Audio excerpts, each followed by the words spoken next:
Assalamualaikum warahmatullahi wabarakatuh. Kembali lagi bersama saya Playot Motovlog. Kali ini saya ngevlog malam-malam.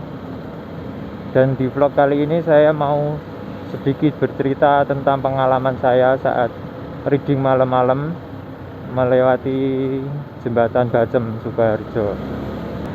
Dan nanti saya juga mau bercerita tentang sedikit sejarah berdirinya jembatan Bacem dan juga sejarah kelam di jembatan Bacem, Sukoharjo.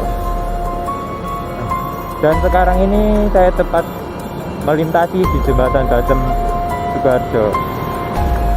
Inilah suasana malam di jembatan Bacem, Sukoharjo.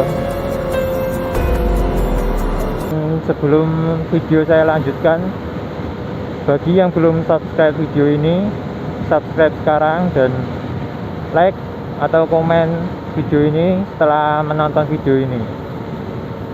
Baik, video saya lanjutkan. Yang pertama saya mau bercerita tentang pengalaman saya saat melintasi jembatan Bacem di malam hari. Jadi waktu itu pukul 10 malam saat saya pulang kerja. Itu saya keluar dari pabrik tempat saya kerja itu pukul 10.15 malam. Sesampainya di jembatan Bacem, itu seperti ada yang aneh. Yang aneh apa? Yang aneh itu saat saya melintas, itu seperti ada suasana sedih.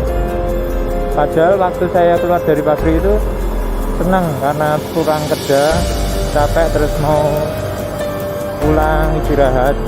Tapi sampai di Retek Bacem atau jembatan Bacem itu tiba-tiba saya merasa sedih, terus pengen nangis rasanya. Itu waktu itu saya nggak begitu memerhatikan dan nggak mikir kalau itu sebuah kejanggalan. Tapi hari berikutnya bahkan 3 kali saya merasakan hal yang sama di tempat yang sama di waktu yang sama. Dan saya masih punya satu cerita tentang pengalaman saya sendiri saat melintasi di Retek Bacem saat malam hari. Waktu itu jam 10 malam juga saya pulang kerja. Suasana di Retek Bacem agak lumayan ramai kendaraan. Bahkan bisa dikatakan ramai banget. Tapi saat saya melintas di atas Retek Bacem, saya merasa sunyi. Walaupun banyak kendaraan di sekeliling saya, tapi telinga saya seperti tertutup. Terasa sunyi, terasa seperti gak ada kendaraan yang melintas. Tapi setelah sekitar 20 meteran melintasi Retek Bacem, itu suasana menjadi ramai lagi.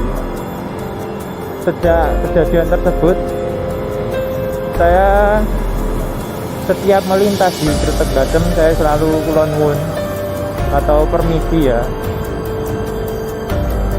Dan nggak luput dari sejarahnya kalau jembatan Bacem itu punya sejarah kelam. Nanti sejarahnya akan saya bahas. Dan saya mau sedikit bercerita tentang berdirinya jembatan Bacem, Sukoharjo. Jembatan Bacem berdiri pada masa kepemimpinan Pakubuwono X. Dan jembatan tersebut dibangun bukan tanpa alasan. Dengan fungsi utama sebagai sarana mobilitas masyarakat Sukoharjo, Solo dan sekitarnya. Dan sayangnya jembatan Bacem yang lama itu harus rela dirobohkan, dihancurkan dan digantikan dengan jembatan yang baru. Dan konon katanya salah satu pondasi atau tiang jembatan Bacem yang lama itu tidak bisa dirobohkan dan dihancurkan. Alhasil proyek pembangunan jembatan Bacem yang baru yang harusnya dibangun tepat di jembatan Bacem yang lama itu harus digeser beberapa meter dari jembatan yang lama.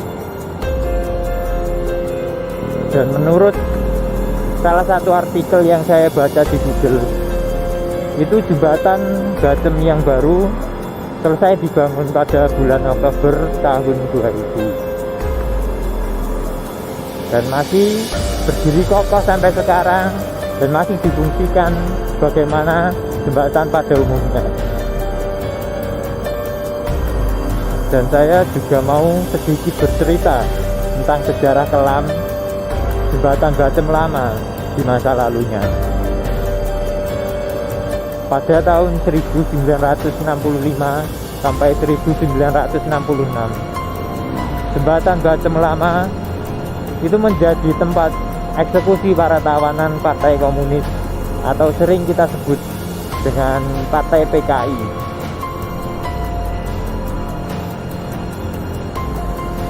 Para tawanan yang dieksekusi diikat tangannya menggunakan kawat, lalu diseret ke tengah jembatan dan ditembak mati, lalu dibuang begitu saja ke Sungai Bengawan Solo. Menurut kesaksian warga sekitar Kretek Bacem, setiap malam selalu ada korban jiwa, selalu ada yang dieksekusi, bahkan sampai ratusan dalam satu malam. Dan karena hal tersebut menjadikan trauma bagi para warga sekitaran Kretek Bacem pada masa itu. Kretek Bacem yang dulunya dibangun dengan fungsi utamanya sebagai sarana mobilitas menjadi tempat eksekusi bagi para tawanan Partai Komunis. Para tawanan yang akan dieksekusi sebelumnya ditampung di penjara di sekitaran Sukoharjo atau Solo. Para tawanan tersebut setiap harinya tinggal menunggu giliran untuk dieksekusi, atau istilah zaman dulunya disebut dengan dibon.